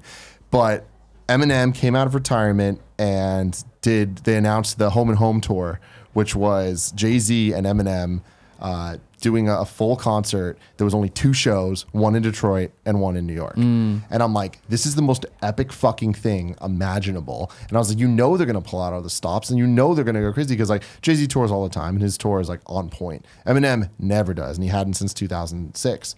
So for them to announce this, I'm like, I need to be there. Like, it's going to be the coolest thing ever. And tickets sold out, and like I couldn't get it. And I gave up, and I shouldn't have gave up. I should have kept trying to figure out a way to be there, because I've had to live through that just from watching YouTube and stuff. And it is the coolest concert ever. They had so many special guests. It was their Kind of Funny Live. Yeah. Like Dr. Dre comes out, Drake comes out, Snoop Dogg comes out, Beyonce, Nicki Minaj. Like, it was just like a nonstop thing of just people coming and exciting things happening. I'm just like, man, I fucked up. So that's my answer. Yeah. And that's the thing, is like, I don't know. Maybe you could get another shot. Maybe it'll never be like that again. It will never be that. And exactly. That's the thing. That's the problem, right? Eminem's like one of the only artists that I still haven't seen live that I have to. Like, I'm too big a fan of his library of work to not see him live, because I think he does a great live show from what I've seen on DVDs and stuff over the years. But it'll happen at some point, but it'll never be the thing that I wish that I saw. Because whatever I see him, he's going to be performing the Bruno Mars Lighter song and all the fucking bullshit he's been putting out the last couple of years. And that's the problem. It's like at the time that they did this tour, it was like perfect. Yeah. So, Colin, have you ever missed out on something? Yeah, definitely. First of all, I want to give a shout out to Lola because no one has FOMO worse than Lola. Just wanted to throw that out there. We make fun of her. She has a FOMO face. I'll take a picture of it for you guys when she knows something's going on. The most recent piece of FOMO I had was 311's never been in my vicinity, and I never went and saw them. Like, that's never happened. And so they came to San Francisco a few years ago. They never come here for some reason. They came here again last year, which I thought was weird. I don't know why they don't come here. They have a bigger Southern and East Coast fan base because they tour constantly. But they came here and they were playing at the Embarcadero, and it wasn't selling out because it was such a big venue or whatever, and they're not a huge band anymore. So I was like, I'll just go day of and buy a ticket at the door. I don't care. And then it rained, and they moved it to the Fillmore.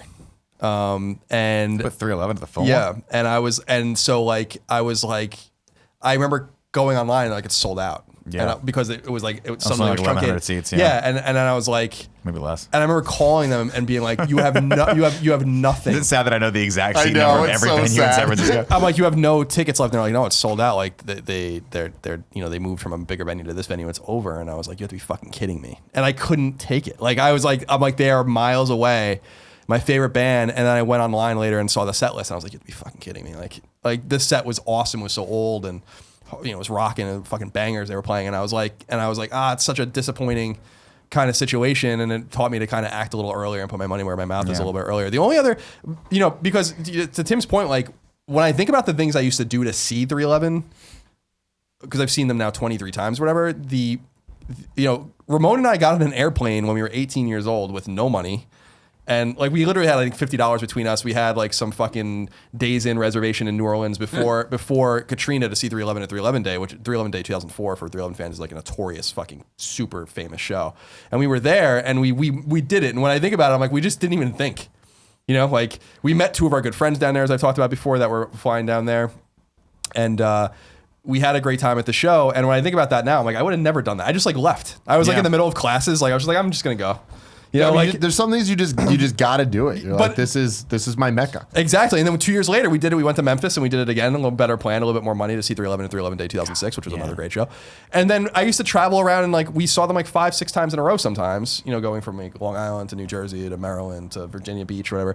And that kind of stuff's fun, but I wouldn't do that anymore because first of all, I've seen them a million times. And second of all, I'm risk averse now, as you were talking about before. Back then, I didn't give a flying fuck. I never had 2 pennies to rub together. I didn't care. It was like, I remember seeing 311 at Starland Ballroom, which was basically just a parking lot, and in New Jersey, and Papa Roach opened for them. Yes. And I loved Papa Roach when I was younger. Roach. Papa Roach is what's the famous infested. Papa Roach song? life into pieces. Last Resort. This is my Thank last you. Okay. resort. But they that first album, I'm gonna stand by. That first album, Infest, is that's a fucking rockin' rap rock album. Just go check it out. Listen to the song Dead Cells. Track 4. It's a great song. But I remember that show really well because that was when Papa Roach was like kind of falling off. They're still popular, but people like started kind of hating us when they were getting a little sick. So I remember someone threw something at the stage and like a water bottle. Yeah. And the bassist just stopped playing, like gave the crowd the finger or whatever. And I remember those little things. And that's to Tim's point. Like that's written up later on the forums and stuff, that 311 bulletin boards and stuff. But like if you're not there, like you don't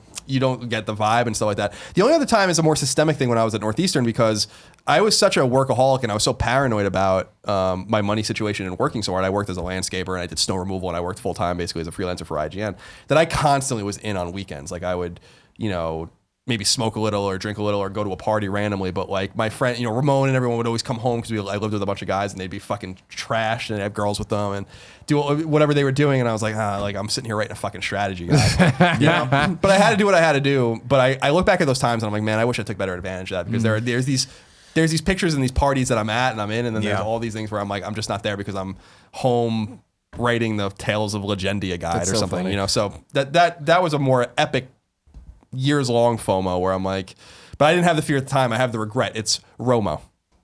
Regret. No, ROMO with an H. Regret of having missed out. Yeah, there you go. Homo. No, we're not going there. Going off of that a little bit, and this is a weird one, but for me, E3 press conferences are such an important, fun, monumental thing that I look forward to. And I remember the first E3 that I went down to, like we won the contest or whatever, and I got to go to Sony's press conference. I remember me and Alfredo being in line and me being so upset and having so much FOMO that I couldn't watch the Nintendo press conference. So I was like about to actually be at one, but I was just like, I want to watch the fucking video. This is before like phones were really able to do that. And I remember just being so upset. I was just like following on like Game Facts or whatever, like the live shit that was happening. I'm just like, okay, cool. This happened. But it was just like, this isn't the same. I want to see the trailers and shit. Yeah. So it's like, don't wish too much about E3. You're lucky that you get to sit home and watch all that E3 is stuff. amazing now from sitting at home. E3 is like NFL now. It's amazing. Where it's like, yeah, why would I go to a fucking game? I can sit here and watch everything and have the experience. They made the experience too good. It is the NFL problem where it's like you go to all these Jets games when I was a kid. I'm like, it's fun to go to Jets games, but the TV experience is way better. It's cheaper too. And I don't Well, think that's what's weird too about wrestling. I've only been to one actual WWE event. It was WrestleMania 28. And it was awesome and it was cool. And especially for me, I'm a huge fan of spectacles and shit like that. So it was crazy. But I kind of prefer just watching it on TV because not hearing the announcers and not seeing the camera cuts and like all that. Same with me in fighting. Like I've been to a few UFC fights and they're fun and it's cool to see them. And I actually was very fortunate to sit up on almost at the press box for one of them, which was like right like ringside, so you can actually hear the slap as people are getting kicked in the face. But you don't get the angles and you just can't see certain shit. And you also don't get the expert commentary. So like especially for something like fighting where you're like, I don't really know what's happening. Oh, and then someone could tell you like, oh, wait, this is what he needs to do to get out of that. Yada yada yada. Exactly. So it's fun. No, for me, I'm right there with you guys. Like I didn't do anything. Like my I don't have a lot of fear of missing out moments other than one that I could think of, which is that David Jed. Remember David Jed? He used to be a designer. He works for Apple now. Friend of ours over at IGN, used to work in the design and creative team there. We were talking to him one day, and I was like, "Hey, what are you doing this weekend?" He goes, "Oh, I'm going to that Rage Against the Machine concert that's happening at Giant Stadium." And I'm like, "What?" And he's like, "Yeah, Rage Against the Machine. They got together for like one more tour, and then they're done. They never did it again." And I was like, "Fuck, I should try to go to that." But instead, I smoked like 5 cigarettes and went to Starbucks. Yeah. Because pretty much the same thing. God forbid I actually try to go to see a band live that's supposed to be a fucking amazing live band that I've loved since. You mean everyone makes fun of rap rock, but they're a rap rock band, but they pretend that they're not a rap rock band? They're definitely a rap rock band. Yeah. I always love that. Everyone's like, rap rock rock sucks. And I'm like, yeah, you're at the Rage Against the Machine concert. It's just because they infuse funk into their rap rock, and they have amazing bass lines. People say they're not rap rock? Well, no, people use rap rock as like an insult, like Limp Bizkit. Rap rock sucks, and I'm like, Rage Against the Machine and frankly a lot of Chili Peppers are rap rock, and everyone looks at these, they just pretend that like that's good rap rock though. So it's 3 not bad rap rock. I can't say Ragnarok. Odyssey. Limp Bizkit's one of those bands I gotta see. For me, the other thing was like growing up so close to LA and not doing anything in LA was really kind of that's one of the things I regret. Like I grew up, like an hour away from LA. And then, my wife is from LA. She worked in LA. She lived in LA for a very long time. And so hearing her stories or like just seeing how she grew up versus how I grew up, and I'm like, it's so weird to me that you had that life. Like she grew up, she was a professional dancer when she was young. Like she was on TV shows. She's been in movies. Now she's done with it. She got burned out and is done with it. But for me, majoring in film and just being a hop, skip, and a jump away from LA and not finding a way to go live there, which is the mecca of film production, it was always kind of a sore subject for me. And I had friends that did. I had friends that literally like, fuck it, I'm just gonna quit my job and move to LA. Just find a place on Craigslist, move in, try to get work. And all of them failed, unfortunately. But and I'm not saying I regret where I'm at because I love where I'm at. I could not wish for a better life. But that is just one of those instances where I'm like, oh, I could have gone with my buddy John and been like, hey, I'll move in with you. And I just didn't do it. Like, and it was for bullshit reasons. I was like serving food. And I'm like, well, I'm never gonna be able to get another fucking waiting job in LA, like where everyone who's trying to make it is a fucking waiter, right? Like it was such mind-numbingly stupid bullshit that kept me back. But other than that, yeah, I'm like mystified. My first time I went to a Comic-Con, I was like, holy shit, this is a fucking awesome thing for people. It's an awesome thing for young people, old people alike. Like I can't imagine being 16 and like I grew up in Riverside. I could have driven down to San Diego. It's an hour away from Riverside, maybe an hour 15, depending on how I drive. I drive slow. But like going there, getting your group of friends together, been like, let's get a Best Western and get tickets to try to get tickets to Comic-Con and just fucking go, would have been just a really fun experience. Yeah. Never did it. Yeah. Never even had thoughts to do it. I'm like, that's for like rich people to do. That's a rich people. Yeah, I know, right? That is afford that. Yeah, exactly. You think about how much, like for us, how much plane tickets cost. Like, what, we could have done that. We could have done that. Why didn't we do that? But looking back, it's like, and it's one of those things that really kind of resonates with me because, especially now in this time of my life where I'm like, I'm all about taking on these new challenges and all about just going out and doing things and not making bullshit excuses for it. Like when I wanted to do something when I was a kid, I did it. I found a way to do it. Mm-hmm. It's just the things that I really wanted, or things that I thought were just completely out of my realm of of actually attaining, that I was just like, there's no possible way I could do that. So, Sure. I don't know. If you didn't know, this has been the Game Over Greggy Show. Each and every week, 4, sometimes 5 best friends gather on this table. Ow! Each bring a random topic discussion for your amusement. If you like that, head over to patreon.com/kindafunny, where you can toss us a few bucks, get every episode early, along with exclusives, perks, goodies, and other things, including Kinda Funny Live 2, the video, 3 hours long, is up for you exclusively the entire month of January before it pops on February. For folks who don't want to give us any money, which is totally fine. Because if you don't want to give us any money, you can get it in February on youtube.com/kindafunny, just like you can get this show broken up topic by topic, day by day, until we post the entire thing as one big video and MP3 the following Friday. Ladies and gentlemen, thank you so much for the first 2 years of Kinda Funny. Now let's make it 2 decades. Pow, pow, pow, pow. Until next time, it's been our pleasure to serve you. Who are you fisting? Hail Colin. What? Don't do the Hail Colin thing and put your hand up. Would I make a thing? I guess so. Like a thing enough that it's like, yo, if this I happens. heard it a long time ago. It's one of those things that like you hear when you're a kid and you You're just just believe like, it must be true. It has to be true. It makes sense because you're gonna drown. Yeah, if you don't figure that out. Yeah. You slap it up. Oh. That could be wrong. You could ask the like it. people in chat, but I gotta look at Zyger's picture. Because you can only breathe in through one. Yeah. Through your mouth. You can't breathe. You have to breathe out through your nose. So if you have, and you take the thing out, and you're done. Yeah, you're done. And if you're deep, I mean, you're you really technically done. can. You can take it out, and then you just have they have little functions where you can blow out the water. But it's just it's tricky. I wouldn't do it. It's tricky. What if you have to poop? I won't go any deeper than like say 5 feet in a pool. I feel like this is a good podcast. We are rolling. So. I like being in the water. So you're Wet saying and this is wild. the real podcast? I'm just saying, if you want, this can be a blooper. Tom Hawkins just Who's DM'd tired? me. I'm really. I'm actually not tired. like, I got I'm energy. actually totally shot. You guys went in hard. Hard. I saved it up. T-Hawk just said, I'm looking sexy on the podcast. Congratulations to all of us. And I'm responding, you. love you. Stay away from I my was wife. a love little you, nervous Tom last night. I Hawkins. didn't know how people would like my show, so it was a little bit sleepless. I've also been watching that show Colony. It's excellent. It really is an excellent show. We're ready to start whenever you guys are. Thought we did. Thought you said we're rolling. We are rolling. Thought you wanted a blooper. You're getting it. Damn intro. I'm seeing people are responding to your thing about the thing.